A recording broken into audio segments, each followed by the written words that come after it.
Welcome to west Godavari అమ్మమ్మ వంటల video అండి. ఈరోజు మన వంటలో అండి భలే అదిరిపోతుందండి. వేడి 10 గంటల పైన వంట రూమ్లో ఉండలేకపోతున్నాం. ఇది క్యాబేజ్ అంటారు, క్యాబేజ్ అండి, గోస్ అంటారు ఇక్కడ తమిళనాడులో.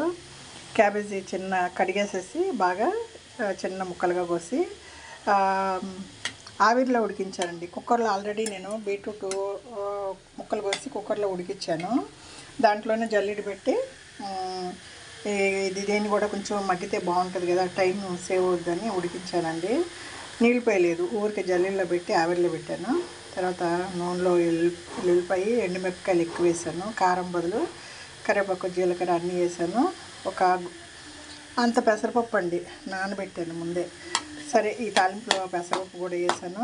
ఇంకా కారం వేయనండి, ఉప్పు వేసాను. మన పెళ్ళికి వెళ్ళాము, ఆ పెళ్ళిలో తింటే బాగుంది. పెసరపప్పు బాగా ఉడకకూడదు, నానాలి. ఊరికి తాలింపులు వేసేసి ఎండుమిరపకాయలు వేసేసి ఇలా తిప్పితే సరిపోద్దండి. ఉట్టికూర తినొచ్చు, స్నాక్స్గా తినొచ్చు, సలాడ్గా తినొచ్చు. ఇదండి. అవతల బీట్రూట్ అండి, మా అమ్మాయి ఫేవరెట్ దొండకాయ బీట్రూట్. సరే ఒకే ఒకటి ఉందండి, తనన్నా తింటుంది. ఇంకా లీవులు కదండి, రేపు మా పెద్దమ్మాయి పిల్లలు వస్తారు. ఇంకా రేపు ఒక బీట్రూట్ ఉండి ఎవరికి పెట్టలేం కదండి, చిన్న చిన్న అన్నీ వాళ్ళు అవజేసాము. మళ్ళీ సరుకులు కూరగాయలు అన్నీ ఫిల్ చేసుకోవాలి. ఏదో మా బుడ్డ మనవాడికి యాపిల్ ఉడికేసాము. పిల్లలకి యాపిల్ అండి డైరెక్ట్గా పెట్టకూడదు, ఉడికేసి తోలు తీసి స్పూన్తో మెల్లిగా స్మాష్ చేసి పలుకులు లేకుండా చిన్న పేస్ట్ లాగా పెట్టాలండి. ఇదిగోండి వంకాయ పులుసు అండి. ఉల్లిపాయ పచ్చిమిరపకాయ వేగినాక టమాటాలు వేసాను, ఉప్పు పసుపు వేసాను, వంకాయ ముక్కలు వేసాను. తర్వాత మగ్గినాక కారం వేసి చింతపండు పులుసు వేసాను. ఒక్కొక్కటి అండి.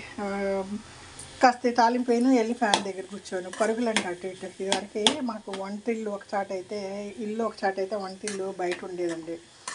ఓపెన్ ప్లేస్లో వంటలు చేస్తూ ఉండేవాళ్ళు మా అమ్మ. పాపం ఎండలో ఉప్పు కారాలు వచ్చుకుని అటు ఇటు తిరుగుతూ చేసుకుంటూ ఉండేవాళ్ళు అండి. అప్పుడు పాతకాలం ఇల్లు పెద్దగా ఉంటుంది, వంట రూము వెనకాల, ఇంటి వెనకాల ఏదో పాకేసి అటు ఇటు తిరుగుతూ ఉంటారండి. పాపం ఎండలోనే తిరిగేవాళ్ళు. అదే మంచిదండి, డి విటమిన్ బాగా పట్టుద్ది. మనం ఎండలోకి వెళ్ళలేము, కాళ్ళ నొప్పులు, నైట్ నిద్ర పట్టదు, అనారోగ్యాలండి.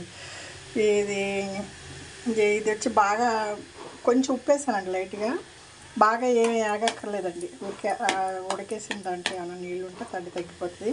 పెసరపప్పు బాగా ఉడకక్కర్లేదండి, మనం నానబెట్టాం కదా, పచ్చి పెసరపప్పు తిన్నా కూడా బాగుంటుంది. అక్కడక్కడ పలుకులు తగులుతా బాగుంటుందండి. కరివేపాకు ఎక్కువ వేసాను, ఎండుమిరపకాయలు వేసాను, ఎల్లిపాయ వేసాను. అన్నం వండానండి. ఇంకా పెరుగుతో రోజు 1 లీటర్ పెరుగు తోడు పెడుతున్నా. రోజు మజ్జిగ తాగుతున్నాను అండి. మజ్జిగలో కొంచెం అల్లము, పచ్చిమిరపకాయ, కరివేపాకు బద్దగా కొట్టి వేస్తే, నిమ్మకాయ వేస్తే ఆరగారగా తాగితే బాగుంటుందండి. దాహం తీరుతుంది, ప్లస్ కరివేపాకు అది వేయడం వల్ల జుట్టుకి మంచిదండి. ఈ వీడియో మీకు నచ్చితే లైక్ చేయండి, షేర్ చేయండి, సబ్స్క్రైబ్ చేయండి. ఈరోజు ఇంకా ఇంతేనండి. దీని మీద పొయ్యి దగ్గర ఉండలేము, 11 పైన అయిపోయిన టైము.